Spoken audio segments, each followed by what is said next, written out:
Andrew, how difficult was it to hold on there in the second half with the amount of injuries you had, no one on the bench? Yeah, it was hard. You could see how hard the boys were trying to hang in there. And I think there was actually a period there, if we actually got a call or something went our way, we were probably still a fighting chance.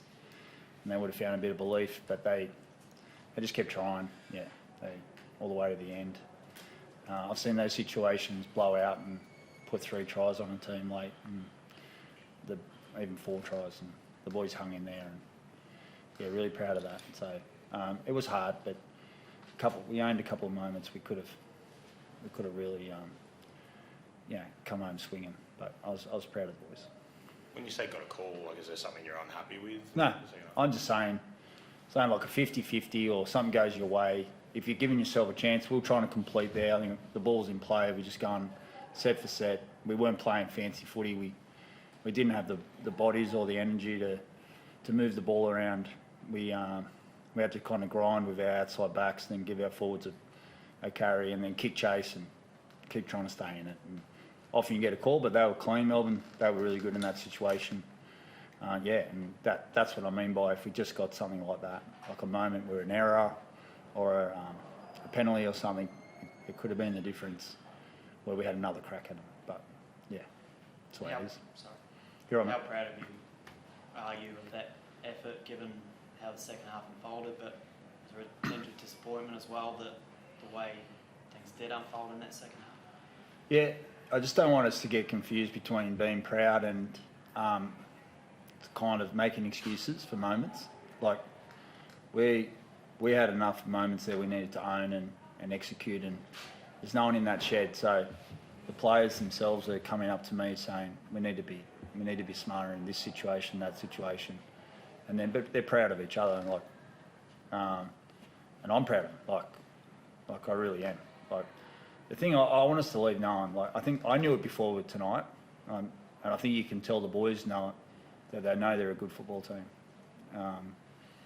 and that we just got to keep working on stuff where we just got to make moments happen more.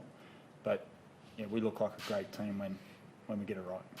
We're about a quarter way through the season, a few rounds in. Are you noticing things in these games that you're still not quite getting right, and what is sticking out to you? Yeah, I just think there's some.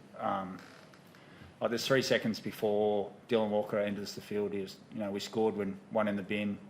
Showed heaps of resilience before half time with 12 men. We get that wrong, they score. Chance gets concussed, goes off, and we lose our fullback and we concede a try. Like, you hang on, they're the moments. I'm just saying they're moments. We've got to work it out together. It's a team thing, it's not an individual thing. But they're the type of things that are happening. Sorry. Yeah. Talk, how's your knee? Do you have an initial idea of what's happened there? Yeah, it's the same knee that I did a couple of weeks ago, but we won't find out until we're back home the extent of the damage. But I'm hoping that it's like not that bad. I'm hoping it's pretty positive news, and I don't miss any or too many games. Does it feel like the most recent injury or the bad one? Does it feel, like when you did your ACL, it doesn't feel like that? No, it's definitely medial. The ACL's stronger than the knee, so. Yeah. If he was ACL, I wouldn't let him come to press conference. Question. It's a good question. Andrew, what about just in terms of fielding a team? Like, obviously Tohu's in doubt, but like Jazz Devanga, what's the latest on him? And then Chance, obviously I think you got a quick turnaround, and so Chance got the head knock, and Bailey's here in as well. Yeah, so Bailey passed, which is good. Yeah. Jazz will miss some time. He had some Achilles and some calf problems, so he'll miss some time. Don't know yet on Tohu, and Chance has to be stood down because he failed his HIA. So fielding the team. Look, I just want every player available 1 week this year. When that happens, that'd be great. But if it doesn't, honestly, next guy will do his job. And whoever that is, back home, we're full house rocking, fine. Like, we don't make excuses. Like, whatever happens, and whoever wears the jersey will do a great job. So we'll work it out this week. When you say Jazz Achilles, is it like fear of a serious Achilles injury or just? He hasn't ruptured the Achilles. He's not seasoned or anything like that. Yeah, just turn. It's a bit of calf as well. So yeah, I'm guessing. I'm not a doctor. I could try, but I'm not. Yeah. Will Chance likely miss the game after that because of the tight turnaround? Do you know? Or? No, what's 11 days? I can't count. But I think he should be fine. Don't ask us. Yeah, don't. Yeah, I think he should be fine. Yeah. Like I'm not joking this time. Like he was like really responsive in there, and they're good signs. So, but we'll go through the protocols and we'll work it out. What were your thoughts on the sin binning? My reaction was Dill was like taken into the ground, and unfortunately his head slammed, and then Dill come over the top. I didn't see any. Because they wanted to check it. I looked and went, oh, he's sweet. Like I wanted to have a good look at it, and I watched the replay, and then I thought, oh, awesome. Then I started turning to the next part we were talking about as a staff.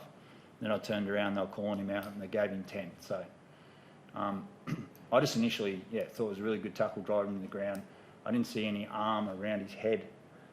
And I don't know what you guys think. I didn't see it, and slamming his head to the ground. I didn't see that when I checked closely, but trust me, when you're in the box, you're probably not seeing those things clearly because you're a bit biased. But I thought Dill was fine. Yeah. And a crucial moment in the first half was the Sean Johnson goal line dropout. Do you feel as though it needs to be officiated like that every single time? Yeah. Look, at the end of the day, they're not the moments.